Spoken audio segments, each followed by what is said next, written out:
Hey guys, and welcome to part 2. So now we're going to talk about the murder and the affair in more detail of Candy and Alan.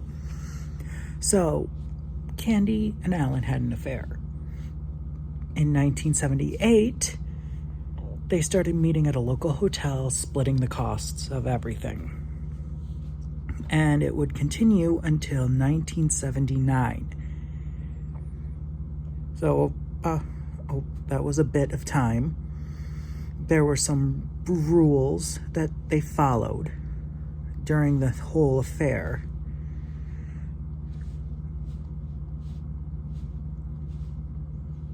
Like, all expenses would be paid equally. Candy would prepare lunch so they'd have more time.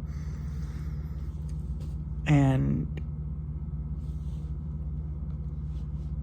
it wasn't, at first, before anything, it just for a while, they just thought, we wouldn't think it was an affair at first. But Candy planned it meticulously.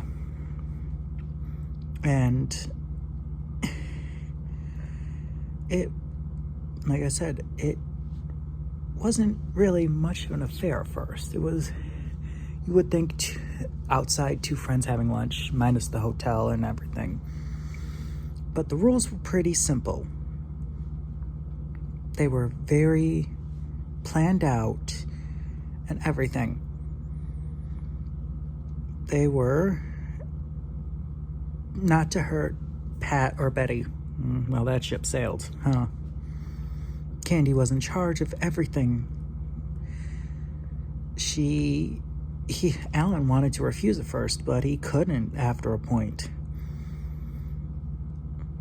Don't take time away from family. Betty started to feel undesirable and notices the absence. Because, he'd spend the day with Candy at their lunch and then go home. Pat was oblivious. He found a love letter later on, but he was pretty oblivious to the whole thing. Don't put excess pressure on each other. Okay. Candy was kind of the one putting the pressure. Pat didn't want to Alan didn't want to at first. He had doubts. He tried to call it off once, but got railroaded into it still. Don't get too emotionally involved. Okay. That's kind of obvious. Candy, like she said, she just wanted to have fireworks, and she chose him. It started out as just an encounter, but over time, Candy enjoyed the companionship, the conversations. Wouldn't it just been easier to talk to him about this as a friend? Apparently not. Apparently she had to sleep with him. Go figure. And don't be careless. But Candy was reckless. Pat found a love letter that Alan wrote. Candy looked at him and they talked it out, but they would make eyes at each other at church, have conversations on the side. They didn't cover their tracks very well, but they kind of made it. I mean, you wouldn't know technically that they were having an affair. It just, like two friends talking or something. But, nope. And in, like I said, 1979, they ended it. Well, Candy ended it. But apparently that wasn't the only guy she had an affair with. So apparently, during the course of it, she had an affair, obviously, with Alan. They were meeting every week, splitting the cost, and then in 1979, they stopped it. Candy's husband found apparently during the trial, she was asked, was the affair Alan Gore the first time you had an affair? She said yes. Was it the last time? She said no. Apparently, she had an affair with a man from early November to mid-December. And she didn't want to give his name. But there were clues. Allegedly, it was Sherry, her best friend's husband. So much for just being normal. And now let's get into the stuff everybody wants to know about. So it was June 1980, a Friday the 13th. Apparently, during the investigation, there was a thing with The Shining, a review for that movie. It was a normal day. Betty was taking care of the baby. Her daughter Alyssa was over at the Montgomery spending the night, and Candy's daughter wanted her to come spend another night, go to the movies. She called over, and Betty seemed okay with it, and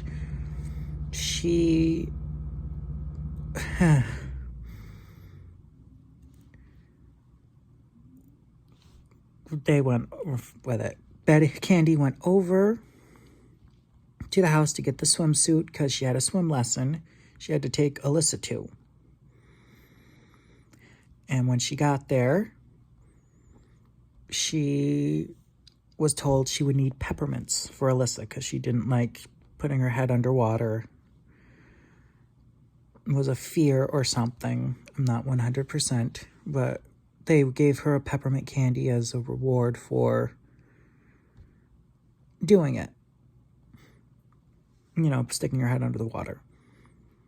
And at that time, everything was somewhat normal. So she got the swimsuit, and then Betty, allegedly, this is all coming from Candy because we don't have the whole story. Betty asks Candy if she was having an affair with Alan. And she said yes, but it had ended a while ago. Betty seemed kind of zoned out, and then she was like, get the swimsuit, get out, I don't want to see you anymore. Alyssa, they were going to go see Star Wars. So what originally happened was Vacation Bible School. Candy dropped everything off. She allegedly called a couple times. She wanted to get a permission for Alyssa to spend the night. Candy would be surprised that Betty had discovered. At first, Candy didn't, she tried to deny it. She tried to tell Betty the affair was over, but Betty wasn't convinced.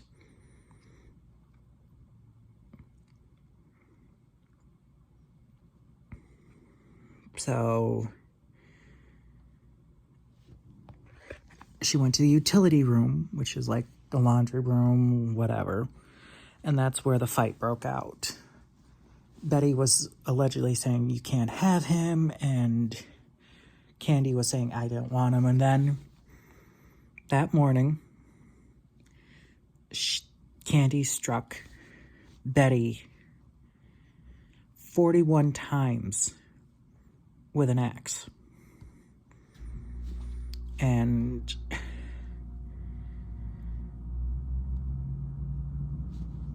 according to the coroner, she was alive for at least 40 to 41 of those hits.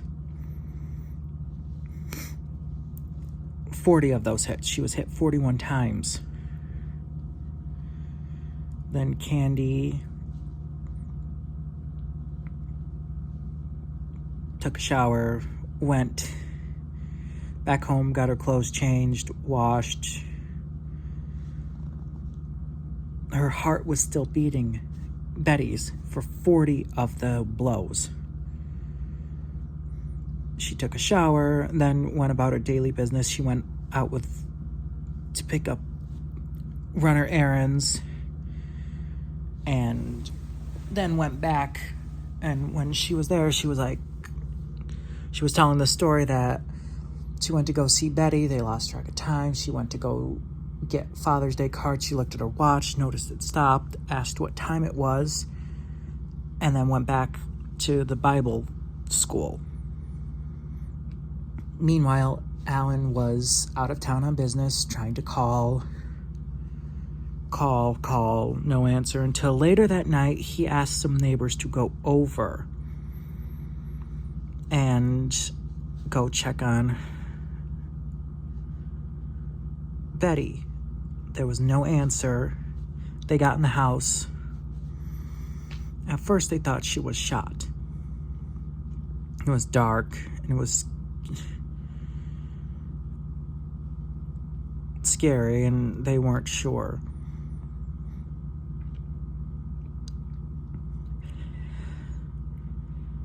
Betty was struck 28 times in the head alone. They initially thought she would. Investigators found axe wounds on her face, head, hands, arms, torso, legs. Her blood-covered body was discovered in the utility room. Detectives described it as a scene from a horror movie.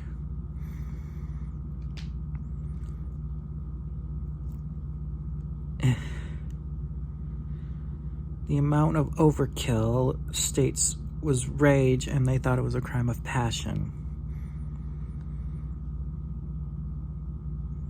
Alan was on a business trip, but he was considered a suspect at the time, even though he was out of town. Betty Gore's daughter, baby Bethany, was in the crib. Poor baby had been there crying all day. And Candy went to go get the bathing suit. Candy admitted to the affair, but it had been over for about 7 months. Candy said that Betty tried to attack her, and she struck her in the toe. She was able to get a hold of the axe.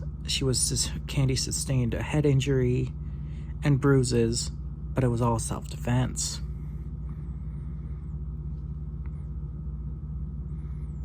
Okay. No. That don't fly.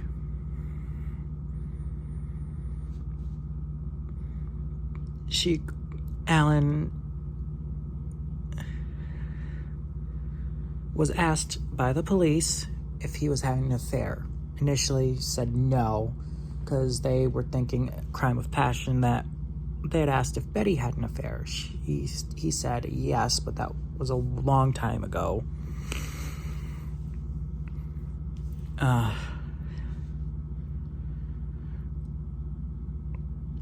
It was a mess. Like, this whole investigation was a mess. The town wasn't equipped, so they had outside help, and that outside help wasn't very good, and this is why a injury lawyer, we'll get into that later. But it's sad. It took 13 days from the start of the investigation to arrest Candy. And they had asked her the same questions. Do you know when was the last time you saw Betty? She said that morning, and she told the same story. She went over there to get Alyssa a swimsuit and was told she needed peppermint candy. And then Candy and Betty got to talking, lost track of time, went over to Target to get Father's Day cards, noticed her watch stopped, asked someone at a time, went back and missed the puppet show. They asked her, do you know if Alan was having an affair? And she said, no. And they're like, okay. Initially, she wasn't a suspect.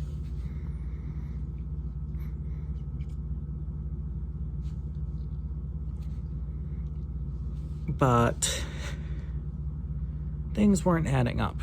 And we'll get more into it later and talk about the trial and the aftermath. And I want to know what you guys think. Do you think it was self-defense?